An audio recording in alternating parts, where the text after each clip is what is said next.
नमस्कार मंडळी, मी कविता आणि खाद्यकला या आपल्या मराठी यूट्यूब चॅनलवर आपल्या सर्वांचं मनपूर्वक स्वागत आहे. फ्रेंड्स, आज आपण बनवणार आहोत साऊथ इंडियन स्टाईल डाळ.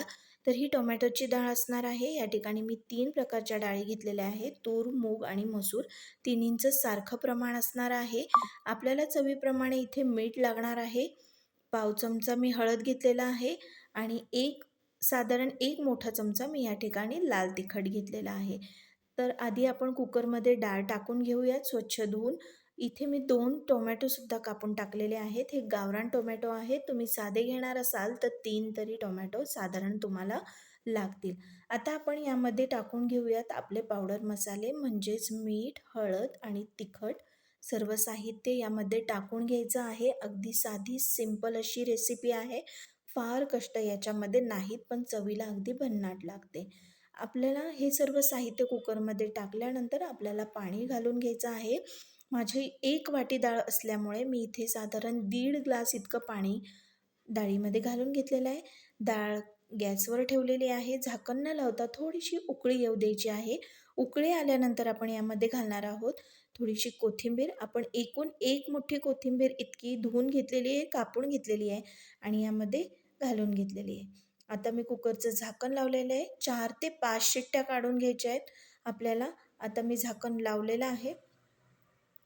डाळ आपली पाहू शकता तुम्ही शिजून तयार झालेली आहे. मी झाकण काढलं आहे आणि छान अशी गाळ डाळ शिजलेली आहे.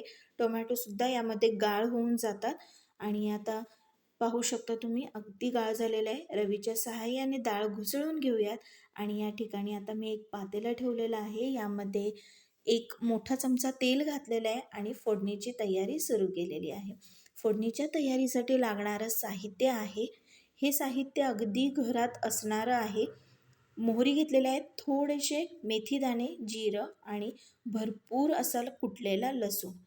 आपल्याला फोडणीसाठी अजून एका साहित्याची आवश्यकता पडणार आहे, ती म्हणजे कढीपत्ता. ऑब्वियस साऊथ इंडियन रेसिपीमध्ये मस्ट असतो तो कढीपत्ता. सगळ्या रेसिपीमध्ये यूज केला जातो. आपण फोडणीची तयारी करून घेत आहोत.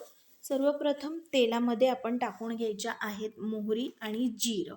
मोहरी आणि जिरं तडतडलं की आपण त्यामध्ये घालायचं आहे भरपूर असा लसूण आणि लसणाची चव अगदी भन्नाट लागते. लो फ्लेमवरती फोडणी तयार करा म्हणजे तिची चव खूप सुंदर लागते. आपण आता यामध्ये घालून घेऊयात कढीपत्ता.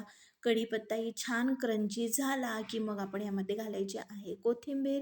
कोथिंबीर तेलामध्ये घालण्याचं कारण असं की तेलामध्ये घातलेल्या कोथिंबीरीची चव अगदी सुंदर लागते.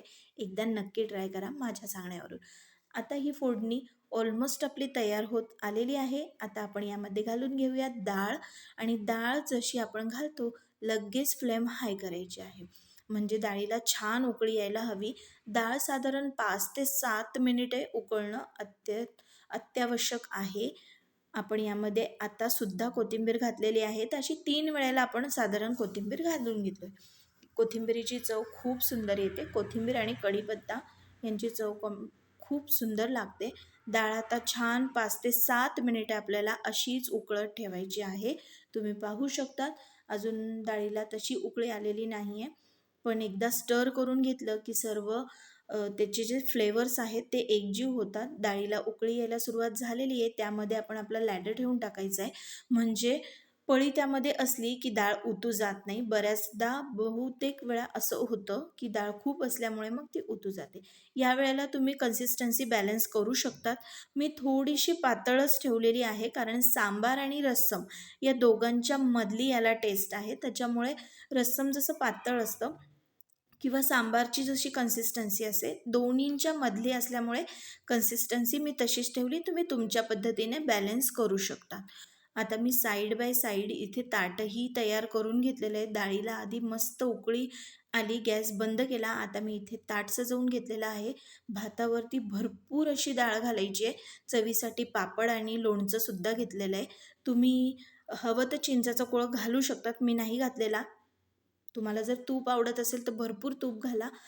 आमचा व्हिडिओ जर आवडला असेल लाईक, शेअर आणि चॅनलला सबस्क्राईब नक्की करा.